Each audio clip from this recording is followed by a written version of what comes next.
अस्सलामु अलैकुम वरहमतुल्लाहि वबरकातुह। नाज़रीन किराम, उम्मीद करते हैं आप तमामी हज़रात खैरियत से होंगे इंशाअल्लाह। आज के इस वीडियो में हम आपको बताने जा रहे हैं कि 5 ऐसे काम हैं जिसको करने से घर में गरीबी आया करती है, इंसान के रिस्क में कमी आया करती है।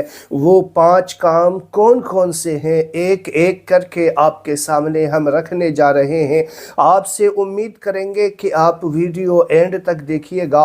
नाज़रीन किराम, 5 वो काम कौन कौन से हैं आपको बताने लगा हूँ। उससे पहले मैं आपसे गुजारिश करूँगा कि आप मेरे चैनल पे अगर नए हैं तो मेरे चैनल को सब्सक्राइब कर लें। वीडियो अच्छा लगे तो लाइक और शेयर ज़रूर किया करें। नाज़रीन किराम, सबसे पहला वो काम है जो घर में गरीबी लेकर आती है, नमाज़ों को क़ज़ा करना। जानबूझ करके जो बंदा नमाज को क़ज़ा करता है उसके घर में रिस्क में कमी आया करती है।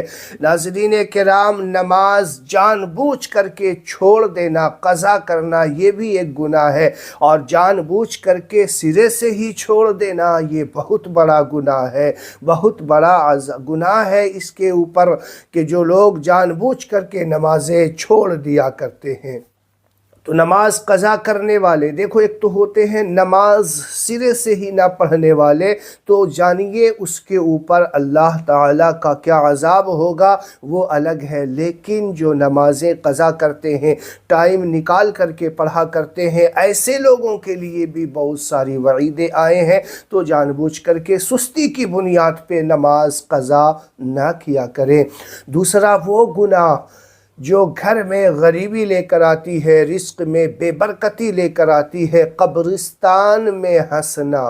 नाज़रीन किराम, जो बंदा कब्रिस्तान में भी जाकर हंसा करता है और ठहाके मारता है, लोगों से बातें करता है।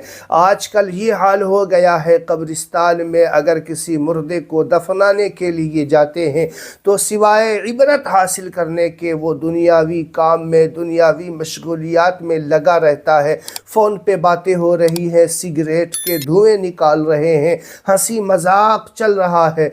तो ये काम बहुत बड़ा ख़तरनाक हो सकता है आपके लिए। तो कब्रिस्तान में जाए तो हंसी मजाक ना, बल्कि वहाँ जाकर इबरत हासिल करे। हज़रत अली का तो ये आलम था कि कब्रिस्तान जाया करते थे तो इतना आंसू आँखों से निकला करता था कि आपकी दाढ़ी मुबारक तर हो जाया करती थी। और तीसरा वो काम है, आप सोचिए, तीसरा काम जो सजदे तिलावत नहीं करते।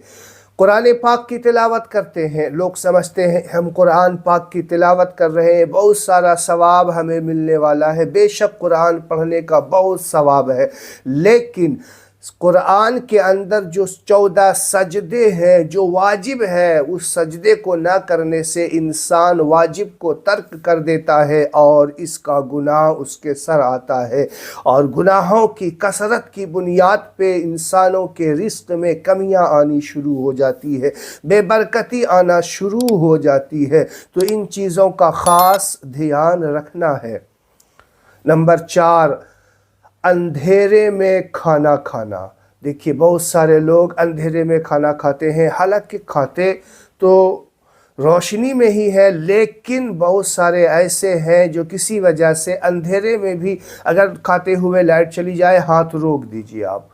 लाइट का दौर है आज के दौर में, लाइट चली जाए हाथ रोक दीजिए। जब आप कोई रोशनी, चिराग, मोमबत्ती वगैरह जला ले, फिर उसके बाद, क्योंकि अंधेरे में खाना खाना नबी के पाक सल्लल्लाहु अलैहि वसल्लम ने मना फरमाया है, और ये नबी पाक सल्लल्लाहु अलैहि वसल्लम के सुन्नत के ख़िलाफ़ है। तो जो लोग अंधेरे में खाना खाते हैं वो भी इंसान जो है रिस्क में तंगी का शिकार हो सकता है। तो अंधेरे में खाना खाने की आदत अगर है और इस तरीक़े का मामला है तो इससे बचना ज़रूरी है। नंबर 5, आप समझिए, इशा और मग़रिब के दरमियान सोना।